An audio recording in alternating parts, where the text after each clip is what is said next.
गुरु जी शुक्राना। गुरु जी अनंतम शुक्राना हमारे मुख्य गुरु जी महाराज का। ओम नमः शिवाय। शिव जी सदा सहाय। ओम नमः शिवाय। गुरु जी सदा सहाय। शुक्राना अनंतम शुक्राना। विष्णु अब है हमारा 22वां चैप्टर, जो कि तृतीया शत्रुद्र संहिता का है। विष्णु उपद्रव तथा वृषभावतार वर्णन। नंदीश्वर बोले, हे ब्रह्मसुत, हे मुनीश्वर, हे प्राज्ञ श्रेष्ठ लीला युक्त तथा विष्णु के अभिमान का नाश करने वाला विशेष नामक शिव का अवतार सुनो। पहले सब देवता तथा दैत्य जरा मृत्यु के भय से व्याकुल हो आपस में मिलकर रत्नों के लेने की इच्छा करने लगे। हे मुनि नंदन, तब वे सब देवता तथा दैत्य क्षीर सागर के मथने को उद्यत हुए। हे ब्राह्मण, यह समुद्र किसके द्वारा मथा जाए, इस प्रकार वे सब अपने कार्य सिद्ध होने के लिए शोक चिंता से व्याकुल मन वाले हुए। तब शिव की आज्ञा से देवता तथा दैत्यों को आश्वासन देने वाली मेघ के समान गंभीर शब्द करने वाली आकाशवाणी हुई। आकाशवाणी बोली, हे देवताओं, हे दैत्यों, तुम दोनों क्षीर सागर को मथो। तुम्हारी बुद्धि से यह कार्य हो जाएगा, इसमें कुछ संशय नहीं है। मंदराचल पर्वत की मथानी बनाओ और वासुकी की रस्सी बनाओ और आदर सहित परस्पर मिलकर दोनों देव दानव मथो। नंदीश्वर बोले, हे मुनि सत्तम। तब आकाशवाणी को सुनकर सब देवता तथा दैत्य सब सामग्री इकट्ठी करने को उद्योग करने मिलकर सुवर्ण के समान कांति वाले सरल अनेक प्रकार की शोभा युक्त उस मंदराचल पर्वत के समीप गए। उस पर्वत को अच्छी प्रकार प्रसन्न करके उसकी आज्ञा पाकर समुद्र के मथने की इच्छा से वे दोनों देव दानव बल से उस पर्वत को समुद्र में ले जाने को उखाड़ने लगे। हे मुनि, वे सब उस पर्वत को अपनी भुजाओं से उखाड़ क्षीर सागर में ले गए।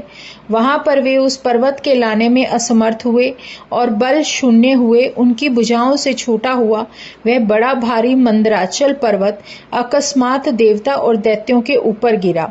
इस प्रकार साहसहीन उद्यम शून्य हुए वे देवता और दैत्य क्षण में चेतना पाकर जगदीश्वर शिव की स्तुति करने लगे। उन शिव की इच्छा से उद्यत हुए सब देवता व दैत्यों ने फिर उस पर्वत को उठाकर क्षीर सागर के जल में ले जाकर समुद्र के उत्तर तट में डाला। तब देवता तथा राक्षसों ने वासुकी को रस्सी बनाकर रत्नों के लेने की इच्छा से उस क्षीर सागर को मथा। क्षीर सागर के मथने पर उस समुद्र से देवलोक के महेश्वरी भृगु की पुत्री लक्ष्मी निकली। धन्वंतरी वैद्य चंद्रमा पारिजात कल्पवृक्ष उच्चई श्रवा घोड़ा तथा ऐरावत हाथी मदिरा हरि का धनुष चांग शंख कामधेनु कौस्तुभ मणि तथा अमृत यह सब निकले। फिर मथने पर प्रलय काल की अग्नि के समान प्रज्वलित देवता और राक्षसों को बह देने वाला कालकूट महाविष निकला। अमृत निकलते समय जो उसकी बूंदें बाहर निकली, उनसे बहुत सुंदर स्वरूप वाली स्त्रियां उत्पन्न हुई, जो शरद ऋतु के पूर्ण चंद्रमा के समान मुख वाली बिजली और सूर्य तथा अग्नि के समान कांति वाले हार, बाजूबंद, कंकण तथा सुंदर रत्नों से शोभायमान थी। वे सब स्त्रियां लावण्य सुंदरता रूप अमृत जल से दसों दिशाओं को सींचती हुई तथा बोहें चढ़ाने में चौड़े नेत्र वाली संसार को उन्मत्त करती हुई करोड़ों स्त्रियां उस अमृत से निकली। फिर जरा मृत्यु का निवारण करने वाला अमृत उत्पन्न हुआ। लक्ष्मी, शंख, कौस्तुभ तथा शंग को विष्णु ने ग्रहण किया और उच्चई श्रवा नामक सुंदर घोड़े को आदर से सूर्य ने ले लिया। देवताओं के स्वामी इंद्र ने बड़े आदर पूर्वक पारिजात कल्पवृक्ष तथा ऐरावत हाथी लिया और भक्त वत्सल शिवजी ने कालकूट विष अपने कंठ में तथा चंद्रमा को देवताओं की रक्षा करने के निमित्त अपनी इच्छा से अपने मस्तक पे धारण किया। हे व्यास जी, शिव की माया से मोहित हुए दैत्यों ने रमण करने वाली मदिरा को लिया और सब मनुष्यों के धन्वंतरी वैद्य को ग्रहण किया। सब मुनीश्वरों ने कामधेनु को ग्रहण किया और सामान्य स्त्रियां मोहिनी रूप में होकर स्थित होती रही। तब अमृत के निमित्त मलिन चित हुए तथा विजय चाहने वाले देवता और राक्षसों में परस्पर बड़ा युद्ध हुआ। हे व्यास जी, प्रलय की अग्नि तथा सूर्य के समान तेजस्वी बलि दैत्यों ने बलपूर्वक देवताओं को जीतकर अमृत हरण कर लिया। हे तात, बलात्कार से दैत्यों से पीड़ित हुए वे इंद्र आदि सब देवता शिव की माया से मोहित हो शिव के समीप आए। हे मुने, शिव की आज्ञा से विष्णु ने वह अमृत यत्न पूर्वक माया से स्त्री रूप धारण कर दैत्यों से छीन लिया। मायावियों में श्रेष्ठ विष्णु ने मोहिनी स्त्री का रूप धारण कर सब दैत्यों को मोहित कर वह अमृत देवताओं को पिलाया। सब दैत्य उस मोहिनी के निकट जाकर बोले, हमको भी इस अमृत को पिलाओ, पंक्ति में भेद न होए। यह कहकर शिव की माया से मोहित हुए उन सब दैत्यों और दानवों ने अमृत बांटने के निमित्त कपट रूप धारी विष्णु को दे दिया। इसी प्रकार इसी अवसर पर उन दैत्यों ने अमृत से उत्पन्न हुई उन स्त्रियों को देखकर सुखपूर्वक अपने अपने स्थानों पर स्थित की। उन स्त्रियों के नगर स्वर्ग से भी 100 गुना सुंदर तथा घोर यंत्रों से अच्छी प्रकार गुप्त शिवजी की माया से बने हुए थे। उन सभी को सुरक्षित करके युद्ध करने को गए और जिन्होंने उनका वक्ष स्थल भी न छुआ था, ऐसे दैत्यों ने उनकी रक्षा की। यदि आपको देवता जीत लेंगे तो हम इन स्त्रियों को नहीं स्पर्श करेंगे। ऐसा कहकर महावीर युद्ध की इच्छा करने वाले वे सब दैत्य मिलकर सिंहनाद करते हुए अलग अलग पृथक पृथक शंखों को बजाने लगे। मैं मानो आकाश को गुंजारने और मेघों को तप्त कराने लगे। तब देवताओं का दैत्यों के साथ भयंकर युद्ध अतुल देवासुर संग्राम तीनों लोकों में प्रसिद्ध हुआ। तब विष्णु से रक्षा किए सब देवताओं ने विजय पाई और वहां बहुत से दैत्य देवता तथा विष्णु जी के हाथ से मारे गए, शेष भाग गए। देवताओं ने महात्मा विष्णु जी ने सब दैत्यों को मोहित किया और जो मारने से बचे वह पाताल के विवरों में प्रवेश कर गए। महाबली चक्र हाथ में लिए विष्णु जी डरे हुए पाताल में स्थित हुए उन दैत्यों के पीछे गए। इसी अवसर में विष्णु ने अमृत से उत्पन्न हुई पूर्ण चंद्रमा के समान मुख वाली दिव्य सौंदर्य से गर्वित स्त्रियों को देखा। काम के बाणों से मोहित हुए विष्णु ने उन सुंदर स्त्रियों के साथ क्रीड़ा विहार कर निवृत्त शांति प्राप्त की। विष्णु ने उन स्त्रियों से श्रेष्ठ पराक्रम वाले अनेक प्रकार के युद्ध में चतुर पुत्रों को उत्पन्न किया। वे सारी पृथ्वी को कंपाने में समर्थ थे। तब महाबल और पराक्रम वाले वे विष्णु के पुत्र स्वर्गलोक में तथा भूलोक में बड़ा उपद्रव मचाने लगे। मुनियों के तथा देवताओं के उन पुत्रों का संसार भर में उपद्रव देखकर ब्रह्मा से प्रणाम कर निवेदन किया। यह सुन ब्रह्मा उनको लेकर कैलाश पर्वत को गए। वहां देवाधिदेव शिव को देखकर बारंबार प्रणाम करने लगे। नाना प्रकार के स्तोत्रों से स्तुति करते हुए कंधे झुकाए तथा हाथ बांधे ब्रह्मा जी बोले, हे सर्वस्वामिन, हे देव, हे महादेव, हे प्रभु, संपूर्ण लोकों की रक्षा करो। पाताल में स्थित हुए विकारी विष्णु के पुत्रों से किए उपद्रव को शांत करो। हे विभो, अमृत से उत्पन्न स्त्रियों में मन लगाए विकार वाले विष्णु जी अब पाताल में स्थित हैं और वहां रमण करते हैं। नंदीश्वर बोले, ऋषि तथा देवताओं के सहित ब्रह्मा जी से इस प्रकार स्तुति को प्राप्त होकर शिव जी लोक परीक्षा करने के लिए निमित्त तथा पाताल से विष्णु के लाने को प्रसन्न हुए और उन कृपा सिंधु भगवान महेश्वर ने उस उपद्रव को जानकर बैल का रूप धारण किया। अब है 23rd चैप्टर, विषभ रूप से शिव का विष्णु से युद्ध और शिवाज्ञा से विष्णु का स्वलोक गमन। नंदीश्वर बोले, तब बैल रूप से गरजते हुए शिवजी ने भयंकर शब्द करके उस पाताल के विवर में प्रवेश किया। उनके उस घोर शब्द से पुर तथा नगर सब गिरने लगे और नगर वासियों में हलचल मच गई। तब वह वृषधारी शिवजी महेश्वर की माया से मोहित हो बल पराक्रम वाले संग्राम में धनुष पकड़े हुए विष्णु के पुत्रों के सन्मुख गए। हे मुनि सत्तम, तब वीर विष्णु के पुत्र क्रोध करते हुए गर्ज कर शिव के सम्मुख धावमान हुए और वृष रूपी महादेव भी आते हुए उन विष्णु के पुत्रों को खुर और सींगों से मारने लगे तथा उनके ऊपर क्रोध करने लगे। शिवजी से घायल अंग किए हुए विष्णु के पुत्र प्राणों से रहित तथा मूर्छित हो शीघ्र ही नष्ट हो गए।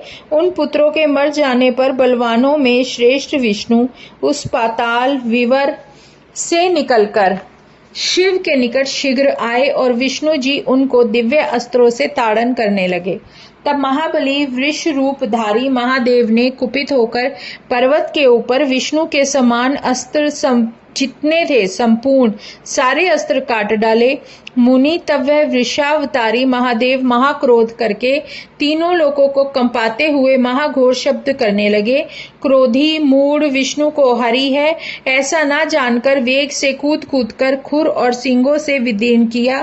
तब वह माया से मोहित शिथिल शरीर वाले विष्णु उसके प्रहार को न सहकर शीघ्र ही घायल हो गए। अभिमान रहित मूर्छित हुए तथा चेतना रहित हुए विष्णु ने बैल रूप से विहार करते हुए शिवजी को जाना। तब वृष रूप धारण करके आए हुए शिव को जान कंधे झुकाकर हाथ जोड़कर गंभीर वाणी से विष्णु जी बोले, हे देवाधिदेव, हे करुणा सागर, हे प्रभु, हे महेशान, आपकी माया में मैं मूर्ख बुद्धि मोहित हो रहा हूँ।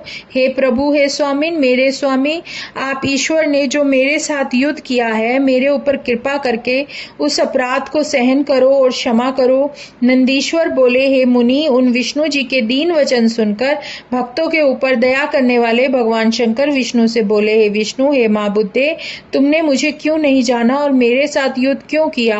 कैसे तुम्हारा सब ज्ञान जाता रहा? क्या तुम मुझसे अधीर पराक्रम युक्त अपने आप को नहीं जानते हो? तुम इन स्त्रियों में रमण मत करो, इस खोटे कर्म से निवृत्त हो जाओ। हे देवेश, तुम स्त्रियों के साथ आसक्त होकर विहार करते हो, यह तुमको उचित नहीं है। काम के अधीन होकर संसार के तारण करने का ज्ञान किस प्रकार रहता है? तब आदर से कहते हुए ज्ञान के देने वाले शिव के वचन सुनकर विष्णु अपने मन से अपने आप को लज्जित करते हुए शिवजी से यह वचन बोले। विष्णु जी बोलते हैं, मैं अपने सुदर्शन चक्र को लेकर तुम्हारी आज्ञा का पालन करके अपने लोक को जाता हूँ। नंदीश्वर बोले। इस प्रकार शिवजी विष्णु जी के वचन सुनकर फिर वृषात्मा तथा वृषभों की रक्षा करने लगे।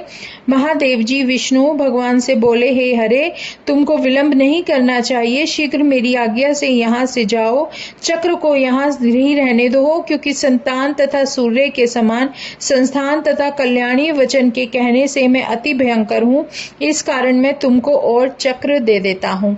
नंदीश्वर बोले। यह कहकर शिवजी ने कालाग्नि के समान देदीप्यमान प्रदीप्त सब दुष्टों का नाश करने वाला तथा दूसरा दिव्य चक्र निकाला और भयंकर सूर्य के समान कांति वाले चक्र को सब देवता तथा मुनियों की रक्षा करने के निमित्त महात्मा विष्णु को दिया और परम दीप्ति वाले दूसरे सुदर्शन चक्र को लेकर बुद्धिमानों में श्रेष्ठ विष्णु जी वहां देवताओं से बोले, हे सब देवताओं, तुम सब आदर सहित मेरे वचन सुनो और उसी प्रकार शीघ्रता से उनको करो, तब तुम्हारा कल्याण होगा। पाताल लोक में यौवन से उन्मत्त दिव्य स्त्रियां हैं, उनके साथ जिसकी इच्छा हो वह महाक्रीड़ा करो। यह सुनकर विष्णु के वचन सुनकर विष्णु के सहित वे शूर देवता पाताल में प्रवेश करने की इच्छा करने लगे। तब भगवान शिवजी ने उन देवताओं के विचार को जानकर आगे देव योनियों को क्रोध से घोर शाप दिया और शिवजी बोले, मेरे अंश से उत्पन्न हुए मुनियों को तथा दैत्यों को छोड़कर जो कोई भी पाताल के स्थान में प्रवेश करेगा उसी समय उसकी मृत्यु हो जाएगी। मनुष्यों के हित को बढ़ाने वाला यह घोर शाप सुनकर शिव से तिरस्कार किए हुए देवता अपने अपने स्थानों को चले गए। हे व्यास, इस प्रकार स्त्रियों में आसक्त हुए विष्णु को शिव ने आश्वस्त किया कि वो देवलोक को गए और संसार स्वस्थता को प्राप्त हुआ और भक्त वत्सल वृषेश्वर भगवान शिवजी इस प्रकार देवताओं का कार्य करने अपने कैलाश पर्वत को गए और शिवजी का विशेष अवतार को वर्णन किया, जो विष्णु जी के ज्ञान को हरने वाला कल्याण रूप त्रिलोकी के सुख का कारण है। यह पवित्र कथा शत्रुओं की परम बाधा होने वाली, स्वर्ग देने वाली तथा सत्पुरुषों को यश, आयु, भोग, मुक्त देने वाली है। जो इसका भक्ति के साथ सावधान होकर सुनता है और सुनाता है वह समस्त मनोकामनाओं को भोग कर अंत समय में मोक्ष को प्राप्त होता है। इसे जो स्वयं पढ़ता है अथवा पढ़ाता है वह भी पूर्वोक्त फल पाता है। अब है 24th चैप्टर। उससे पहले हमने भगवान विष्णु के बारे में और भगवान शिव के बारे में किस तरीके से वो रूप बदलकर और युद्ध का जो उनका एक सत्संग हुआ और किस तरीके से विष्णु भगवान को शिव भगवान ने अपने लोक को जाने के लिए तत्पर किया और किस तरीके से वहाँ पर जितनी भी स्त्रियां थीं उनकी रक्षा करते हुए सबको ज्ञान दिया कि अब यहाँ से वो लोग अपने अपने लोक को चले जाएंगे। जय गुरु जी, शुक्राना गुरु जी। ओम नमः शिवाय, शिव जी सदा सहाय। ओम नमः शिवाय, गुरु जी सदा सहाय। शुक्राना अनंतम शुक्राना।